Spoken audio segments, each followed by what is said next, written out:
Shalom Bapak Ibu, Jemaat Gereja Sofkana yang sedang beribadah doa malam ya, mengucap syukur sama Tuhan kalau hari ini kita masih diberikan kesempatan untuk bisa memuji membesarkan nama Tuhan dan kita akan mendengarkan kebenaran firman Tuhan ya. Saya berdoa Bapak Ibu semua selalu dalam keadaan sehat, selalu dalam lindungan Tuhan, penyertaan Tuhan sempurna atas kehidupan Bapak Ibu sekalian ya. Kita semua tahu bahwa akhir-akhir ini di Jakarta pandemi juga COVID juga naik cukup drastis ya. Satu hari 1.000 kasus ya. Jadi Bapak Ibu yang daerahnya masih aman tetap protokol kesehatan ya.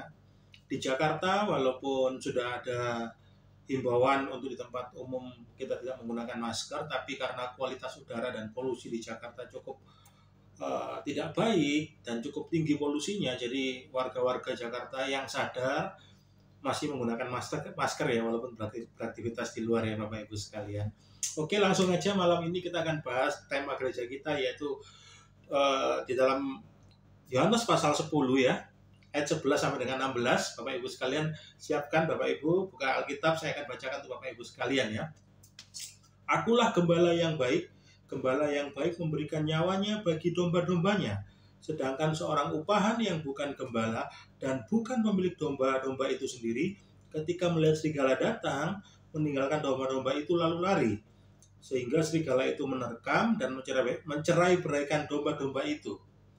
Ia lari karena ia seorang upahan dan tidak memperhatikan domba-domba itu. Akulah gembala yang baik dan aku mengenal domba-dombaku dan domba-dombaku mengenal aku. Sama seperti Bapa mengenal aku dan aku mengenal Bapa. Dan aku memberikan nyawaku bagi domba-dombaku. Ada lagi padaku domba-domba lain yang bukan dari kandang ini. Domba-domba itu harus kutuntun juga, dan mereka akan mendengarkan suaraku, dan mereka akan menjadi satu kawanan dengan satu gembala ya.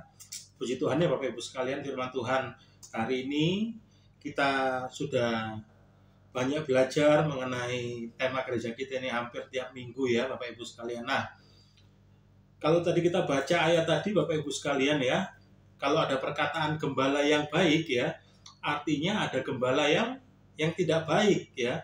Jadi pada waktu itu tuan tanah dan pemilik domba tidak punya waktu untuk mengurusi perdagangan di perkotaan, sehingga mereka itu memperkerjakan gembala-gembala upahan Bapak Ibu sekalian. Nah, dan karena hanya seorang pekerja upahan atau gembala upahan, bukan pemilik, maka gembala-gembala upahan ini berbuat semaunya terhadap domba-domba yang dipercayakan kepada mereka. Ya, bisa saja selama berminggu-minggu itu Bapak Ibu sekalian, mereka membawa domba-domba itu ke padang mencari rumput, lalu saat kembali mereka mengatakan kepada pemiliknya bahwa di tengah jalan perjalanan pulang beberapa domba dimakan serigala, padahal enggak ya. Bisa saja mereka jual atau mereka bunuh di jalan dan mereka memakan dagingnya dan bulunya dijual Bapak Ibu sekalian ya kan. Dan melaporkan kepada pemilik bahwa sebenarnya domba itu hilang di tengah jalan, jadi yang pulang sama kami cuma ini. Dan pada saat itu tentunya para gembala pemilik domba yang asli tidak bisa mengecek kebenarannya ya Bapak Ibu sekalian. Jadi itu sebab maka persepsi mengenai gembala pada zaman Tuhan Yesus ya itu sangat jelek sekali. Bahkan mereka tidak diizinkan untuk masuk di dalam bait Allah karena mereka itu najis ya, sering berurusan dengan hewan dan kotoran hewan ya. Nah, tapi Bapak Ibu tahu semua bahwa ketika momen Natal ya, Tuhan itu sengaja menyuruh malaikat menyampaikan berita kelahiran Mesias itu kepada gembala ya kan. Gembala itu orang yang pada saat itu dianggap hina.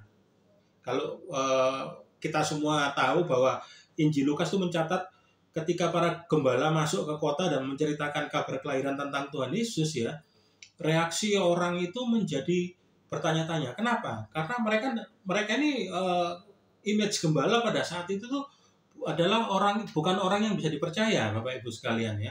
Mereka nggak bisa dipercaya, mereka itu suka menipu ya kan. Dan yang menarik lagi, pada saat Tuhan Yesus ngomong, akulah gembala yang baik ya kan, maka dia tuh ingin orang-orang tersebut tuh melihat dirinya. Kalau Bapak Ibu baca kembali lagi di dalam Yohanes pasal 10 ya Bapak Ibu sekalian, ayat 11 sampai dengan 13 saya akan bacakan. Akulah gembala yang baik. Gembala yang baik memberikan nyawanya bagi domba-dombanya. Sedangkan seorang upahan yang bukan gembala dan yang bukan pemilik domba-domba itu sendiri, ketika melihat serigala datang, meninggalkan domba-domba itu lalu lari, sehingga serigala itu menerkam dan mencerai-beraikan domba itu. Ia lari karena ia seorang upahan dan tidak memperhatikan domba-domba itu, Bapak Ibu sekalian. Nah, kalau kita belajar dalam perjanjian lama ya Bapak Ibu sekalian, itu ada perbedaan pengertian atau persepsi mengenai gembala ini. Kalau pada perjanjian lama ya, gembala itu adalah pekerjaan yang mulia seperti Daud ya, seorang gembala yang akhirnya jadi raja. Bahkan dalam perjanjian lama Allah sendiri itu menggambarkan dirinya itu sebagai gembala atas bangsa Israel ketika menuntun bangsa Israel itu keluar dari tanah Mesir, Bapak Ibu sekalian. Ya kan? Namun identitas gembala itu menjadi rusak ya pada zaman Yesus tadi, yang tadi di awal saya jelaskan bagaimana gembala upahan itu bekerja dengan sembarangan, tidak bisa dipercaya, ya kan? Itu rusak. Jadi dalam perjanjian lama orang melihat persepsi gembala seperti yang tadi saya sudah jelaskan. Akhirnya di perjanjian baru mereka melihat sosok gembala ini adalah seseorang yang tidak benar, korup ya Bapak Ibu sekalian, suka menipu. Akhirnya kata-kata gembala itu mengalami degradasi moral Bapak Ibu sekalian ya. Jadi pada perjanjian lama dan perjanjian baru tadi itu perjanjian lama menggambarkan gembala, di perjanjian baru mengalami penurunan kualitas dari kata-kata gembala itu tadi Bapak Ibu sekalian. Ya kan? Nah, Tuhan Yesus datang, dia ngomong gembala yang baik. Dia itu ingin mengembalikan gambar gembala itu atau persepsi gembala itu pada yang sesungguhnya Bapak Ibu sekalian. Jadi pada masa itu bangsa Yahudi itu kan terus-menerus mengalami penjajahan ya, dan dalam 400 tahun sebelum Tuhan Yesus lahir banyak perang pemberontakan yang terjadi ya. Tercatat bahwa kerajaan Babel menghancurkan kerajaan Yehuda dan membawa seluruh perkakas ke bait Allah ke Babel, dan juga membawa orang-orang muda seperti zamannya Daniel, Sadrak, Mesak, Abednego ya. Lalu Babel runtuh dan kerajaan Persia dan Yunani menguasai dunia. Selanjutnya bangsa Yahudi yang pulang ke Yerusalem dari pembuangan kemudian mengalami tekanan dan penjajahan Romawi. Jadi asumsi orang pada zaman itu gembala itulah adalah orang-orang yang kuat seperti Daud, orang-orang yang suka perang ya Bapak Ibu sekalian, yang mengembalikan kejayaan orang-orang yang terjajah. Nah, makanya pada saat Yesus ngomong, "Akulah gembala yang baik memberikan nyawanya bagi domba-dombanya." Dan orang Farisi yang pada saat itu mendengarkan perkataan Yesus, mereka merasa bahwa Yesus ini bukan gembala yang mereka tunggu-tunggu, bukan Mesias yang mereka tunggu-tunggu ya Bapak Ibu sekalian. Jadi bayangan mereka itu sama seperti Daud yang hebat perkasa ya, bukan seperti gembala pada saat perjanjian baru, orang yang suka menipu, suka korup, manipulasi ya Bapak Ibu sekalian. Apalagi Tuhan Yesus ngomong, "Akulah gembala yang baik memberikan nyawanya bagi domba-dombanya." Itu dianggap oleh orang-orang Farisi itu adalah hal yang tidak masuk akal, karena gambaran gembala pada saat itu adalah orang yang tidak benar, apalagi ngomong bahwa rela menyerahkan nyawanya ya. Nah, kalau kita tahu dalam Mazmur pasal 23 ya, "Tuhan adalah gembalaku, takkan kekurangan aku." Pada zaman itu gembala itu bawa minimal itu ada 3 senjata ya Bapak Ibu sekalian. Yang pertama itu seperti yang dipakai Daud ketika membunuh Goliat, ali-ali atau biasanya kita ngomong seling ya. Yang kedua itu tongkat. Tongkatnya gembala itu kan bukan tongkat yang lurus gini ya, tapi tongkatnya gembala itu kan belok gini ya. Tujuannya apa? Belok gini nih. Untuk ngangkut narik lehernya domba-domba itu Bapak Ibu sekalian. Ya kan, ketika mau jatuh ke jurang ditarik, ya kan. Yang ketiga itu adalah gada. Fungsinya gada itu apa? Gada itu fungsinya untuk memukul serigala dan binatang buas yang hendak menyerang domba-domba. Jadi itulah yang digambarkan dalam Mazmur 23 ya, bagaimana Tuhan itu mengembalakan kita dengan tongkat dan gada. Namun sepanjang 400 tahun orang Israel tidak memiliki pandangan yang baik tentang gembala, Bapak Ibu sekalian. Nah, yang pertama poin saya adalah Yesus, gembala yang baik, memberikan nyawanya bagi domba-dombanya. Ketika Yesus mengatakan, akulah gembala yang baik, ya, maka poin utama yang ingin Yesus sampaikan adalah dia ingin mengembalikan image bahwa gembala itu ya sama seperti Allah pada perjanjian lama, Bapak Ibu sekalian, ya kan? Selain pada Tuhan itu Allah itu menolong bangsa Israel keluar dari tanah Mesir, Tuhan tuh mengembalikan image itu yang baik, bahwa ini loh aku gembala, ya. Itu menyatakan kesetaraan dirinya itu dengan Allah. Aku adalah aku, ya, Bapak Ibu sekalian. Dan Tuhan itu mau dia sendiri yang mengembalakan domba-dombanya seperti sedia kala. Namun mengembalakannya bukan dengan mengalahkan musuh atau melalui keperkasaannya, tapi dengan cara memberikan nyawanya bagi domba-dombanya, ya. Yesus memberikan poin yang pertama, yaitu gembala yang baik memberikan nyawa-nyawanya bagi domba-dombanya. Penggambaran Yesus sebagai pintu, kalau kita baca kan akulah pintu, ya. Penggambaran Yesus sebagai gembala itu sama, berhubungan dengan keselamatan. Sebagai pintu, Yesus juga merupakan satu-satunya jalan masuk pada keselamatan. Dan sebagai gembala, Yesus menyerahkan nyawanya untuk domba-dombanya, Bapak Ibu sekalian. Nah, kalau Bapak Ibu tahu, ya, kalau orang ngomong, karena kita ini terlalu sering kita ngomong kasih karunia Tuhan, kita terlalu sering ngomong salib Kristus, darah Kristus, akhirnya kita kehilangan makna mengenai kasih karunia atau salib Kristus, pengorbanan Yesus. Kita sering mengucapkan, akhirnya kata-kata itu mengalami degradasi, karena sering diucapkan kita anggap itu biasa.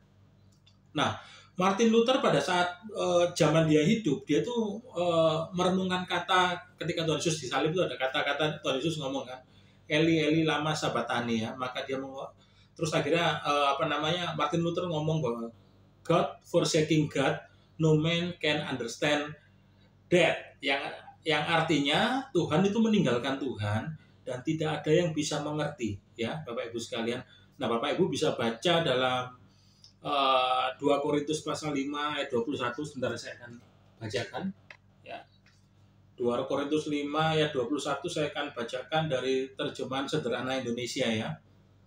Ingatlah bahwa Kristus sama sekali tidak pernah berbuat dosa, tetapi Allah sudah membuat dia diperlakukan seperti orang berdosa demi menanggung dosa kita.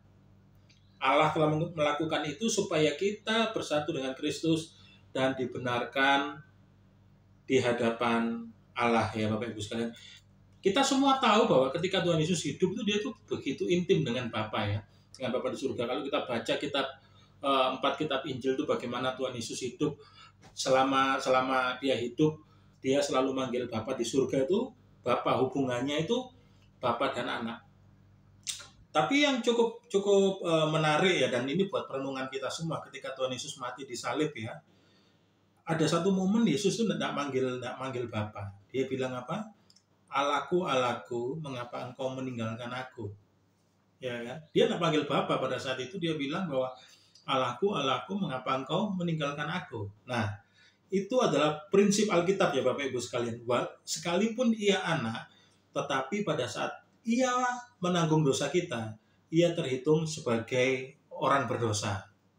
Jadi bisa dibayangkan, ya, Tuhan Yesus pada saat itu dia tidak berdosa, dijadikan berdosa, menanggung seluruh kehidupan kita, dosa dalam kehidupan kita, dia menanggung. Dan reaksi Allah yang suci itu tadi, ya, kepada orang berdosa adalah memalingkan wajahnya. Jadi Allah Bapa itu memalingkan wajahnya dari Tuhan Yesus. Karena mata Tuhan itu terlalu suci untuk melihat dosa, Bapak Ibu sekalian. Ya. Sehingga pada waktu Allah berbalik meninggalkan anaknya, itu adalah momen yang sangat menyedihkan bagi Yesus Kristus. Karena tidak ada sedikit pun bagian dalam hidupnya ia berpisah sejenak dengan Bapa. Pada saat Bapa membalikkan diri, maka Tuhan Yesus berseru dengan kepedihan hati. Bisa dibayangkan kondisinya saat itu, Bapak Ibu sekalian. Jadi kita harus mengucap syukur atas pengorbanan gembala kita yang agung, Tuhan Yesus, yang rela menyerahkan nyawanya demi kita, Bapak Ibu sekalian, ya kan? Yesus yang tidak sepatutnya mati di kayu salib, ya. Sebab itu melanggar prinsip Allah sendiri. Apa prinsipnya? Upah dosa itu ialah maut, ya. Kalau Bapak Ibu bisa baca Dalam Ibrani pasal 4 ayat 15 mengatakan bahwa selama Yesus hidup di dunia, ia tidak melakukan dosa. Jadi ketika Tuhan Yesus mati di kayu salib, mengorbankan, tadi dia ngomong bahwa dia gembala yang baik, mengorbankan nyawanya untuk domba-dombanya, ya. Jadi dia itu mengambil bagian yang seharusnya kita tanggung, ya Bapak Ibu sekalian, ya. Kematian sebab ia mengambil tindakan yang menjadi pengganti kita. Kalau kita belajar teologi ada istilah penal substitusi atonement, ya bahasanya. Kematian Yesus di kayu salib itu bersifat mengganti, substitusi. Dia mati ganti kita, ya.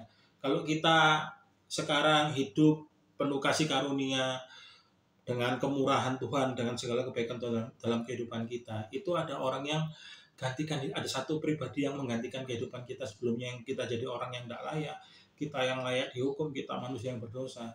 Tuhan yang sudah gantikan kita, Bapak Ibu sekalian. Ada orang yang bayar harga untuk hidup kita yang sekarang. Jadi kita harus mengucap syukur, ya Bapak Ibu sekalian. Nah, itu yang poin pertama. Yang poin kedua yang mau saya sampaikan adalah Yesus Sang Gembala mengenal domba-dombanya dan domba-dombanya mengenal Dia. Saya akan bacakan ulang, ya. Mulai pasal 10 ayat 14 sampai dengan 16. Akulah gembala yang baik dan aku mengenal domba-dombaku. Dan domba-dombaku mengenal aku. Sama seperti Bapakku mengenal aku dan aku mengenal Bapa. Dan aku akan memberikan nyawaku bagi domba-dombaku. Ada lagi padaku domba-domba lain yang bukan dari kandang ini. Domba-domba itu harus kutuntun juga, dan mereka juga akan mendengarkan suaraku, dan mereka akan menjadi satu kawanan dengan satu gembala. Ini adalah sesuatu yang membuat kita aman, ya, sebab Tuhan Yesus itu gembala yang mengenal domba-dombanya, ya. Karena Yesus mengenal kita, itu artinya keselamatan yang Dia berikan itu sifatnya pasti, ya. Jadi Tuhan Yesus mengenal domba-domba kita dan kita mengenal Dia. Tuhan itu mengenal kita lebih dari diri kita mengenal diri kita, Bapak Ibu sekalian, ya. Kalau kita baca dalam Yohanes pasal 10 ayat 26 sampai dengan 29, saya akan bacakan untuk Bapak Ibu sekalian. Tetapi kamu tidak percaya karena kamu tidak termasuk domba-dombaku. Domba-dombaku mendengarkan suaraku dan aku mengenal mereka. Dan mereka mengikut aku dan aku memberikan hidupku yang kekal kepada mereka. Dan mereka pasti tidak akan binasa sampai selama-lamanya. Dan seorang pun tidak merebut mereka dari tanganku. Bapakku yang memberikan mereka kepadaku lebih besar daripada siapapun. Dan seorang pun tidak dapat merebut mereka dari tangan Bapa, ya Bapak Ibu sekalian. Nah, ada seorang penulis buku yang namanya, saya kutip, ya, namanya itu Matt Chandler. Dalam bukunya dia mengatakan bahwa Yesus itu tidak mati bagi mereka yang mungkin akan diselamatkan, tetapi Dia itu mati untuk yang pasti diselamatkan. Jadi sangat jelas sekali Bapak Ibu sekalian, rencana keselamatan bagi orang-orang pilihan itu tidak pernah gagal, ya. Kalau Bapak Ibu baca di ayat 16, domba-domba yang lain, ya, yang bukan dari kandang, kata-kata bukan dari kandang ini menunjukkan adalah orang-orang non-Yahudi, ya Bapak Ibu sekalian. Jadi kalau kita ngomong kandang adalah orang-orang yang Yahudi percaya Tuhan Yesus, tapi Tuhan Yesus ngomong yang bukan dari kandang ini. Jadi bahkan pada saat itu pun orang yang belum percaya kepada Yesus pun Tuhan Yesus sudah ngomong bahwa itu adalah domba, ya Bapak Ibu sekalian. Jelas sekali, ya. Jadi Tuhan Yesus tidak ngomong bahwa dia ini kambing, ya. Tapi Tuhan tuh ngomong bahwa ini domba. Tunggu waktunya aja, dia akan direbut, dia akan masuk ke dalam kandang yang sama dan akan digembalakan dalam satu gembala, Bapak Ibu sekalian. Jadi kita mengucap syukur, ya Bapak Ibu sekalian. Siapa tadi yang dimaksud domba di luar kandang, yaitu kita, Bapak Ibu sekalian. Kita ini orang yang bukan bangsa non-Yahudi yang percaya Tuhan Yesus. Tuhan Yesus juga angkat kita adalah domba-domba yang juga diselamatkan oleh Tuhan, Bapak Ibu sekalian. Nah, poin selanjutnya, Yesus yang Sang Gembala menyelamatkan. Dia tidak cuma menyelamatkan, melindungi, memimpin, menuntun, menyediakan, dan memelihara, Bapak Ibu sekalian. Dalam Yohanes pasal 10 ayat 16b, saya akan bacakan buat Bapak Ibu sekalian. Domba-domba itu harus kutuntun juga, dan mereka akan mendengarkan suaraku, dan mereka akan menjadi satu kawanan dengan satu gembala, ya. Nah, Yesus itu adalah pintu sekaligus gembala, dan ketika memanggil domba-dombanya itu persatu, maka dia juga akan memeriksanya satu persatu. Kira-kira di antara dombanya tadi itu ada yang sakit enggak, ada yang kotor enggak. Kalau ada yang kotor dibersihkan, ada yang sakit pasti dirawat ya Bapak Ibu sekalian.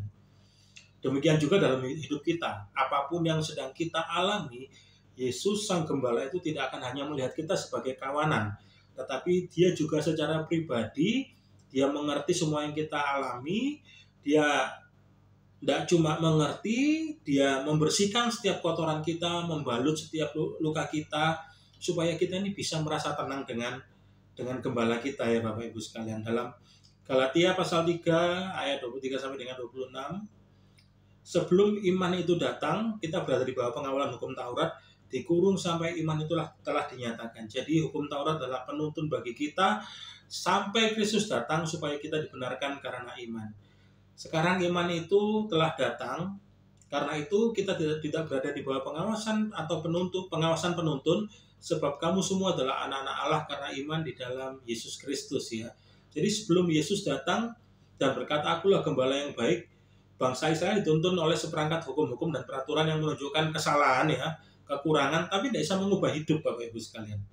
Tapi ada satu pribadi, ada satu gembala yang datang, Yesus datang untuk memenuhi hukum itu, sehingga sekarang Yesus yang menyelamatkan, Tuhan Yesus yang melindungi kita, Tuhan Yesus yang memimpin kita, yang menuntun kita, menyediakan dan memelihara kita seumur hidup Bapak Ibu sekalian. Mengucap syukur ya, Tuhan Yesus adalah gembala yang baik ya.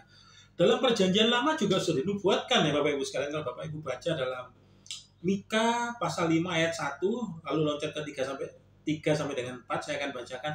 Tetapi engkau, hai Bethlehem Efrata, yang terkecil di antara kaum-kaum Yehuda, daripadamu akan bangkit bagiku seorang yang memerintah Israel, yang permulaannya sudah sejak purbakala, sejak dahulu kala, maka ia akan bertindak, kita baca, dan akan mengembalakan mereka dalam kekuatan Tuhan. Dalam kemegahan nama Tuhan Allahnya mereka akan tinggal tetap, sebab sekarang ia menjadi besar sampai ke ujung bumi, dan dia menjadi damai sejahtera. Dalam bahasa Inggrisnya, he shall be their peace, ya kan. Nah, luar biasa ya Bapak Ibu sekalian, dalam perjanjian lama aja Mika sudah ngomong ya kan. Dan ia akan bertindak dan ia akan mengembalakan mereka dalam kekuatan Tuhan Bapak Ibu sekalian. Nah, ada satu teolog namanya Saint Augustine, dia bilang bahwa sebab Tuhan menciptakan kita itu untuk dirinya sendiri. Dan hati kita tidak dapat tenang sampai kita menemukan ketenangan itu hanya di dalam Tuhan Bapak Ibu sekalian. Ya. Jadi Yesus itu bukan hanya menunjukkan kita kepada terang, tapi dialah terang itu sendiri ya. Yesus bukan hanya menunjukkan di mana roti hidup, tapi dialah roti hidup itu sendiri Bapak Ibu sekalian. Yesus bukan hanya menunjukkan pintunya di mana, tetapi dialah pintu bagi domba-dombanya ya. Bapak Ibu sekalian, Yesus bukan hanya menunjukkan kita penuntun, tetapi dialah penuntun kita, penyelamat kita, pelindung kita, dan Sang Gembala Agung. Dia tidak menyuruh kita mengikuti dia, namun dia tinggal di dalam kita dan kita tinggal di dalam dia, dan memampukan kita untuk berjalan bersama dia dalam kehidupan kita sehari-hari Bapak Ibu sekalian. Mengucap syukur buat firman hari ini yang sudah menguatkan kita, dan tentunya saya juga dikuatkan bagaimana Tuhan Yesus adalah sosok gembala yang baik ya Bapak Ibu sekalian. Dan percayalah Bapak Ibu sekalian, apapun masalah Bapak Ibu sekalian, apapun problem kehidupan Bapak Ibu sekalian, dia adalah gembala yang agung, dia yang akan menuntun kita ke jalan yang benar, membaringkan kita di tempat yang indah, dan dia akan memberikan solusi, dia akan selalu memelihara kita dan memenuhi segala kebutuhan kita sesuai dengan kehendaknya Bapak Ibu sekalian. Sekian firman Tuhan dari saya Bapak Ibu sekalian, semoga apa yang saya sampaikan dapat jadi berkat buat kita semua dan Tuhan memberkati.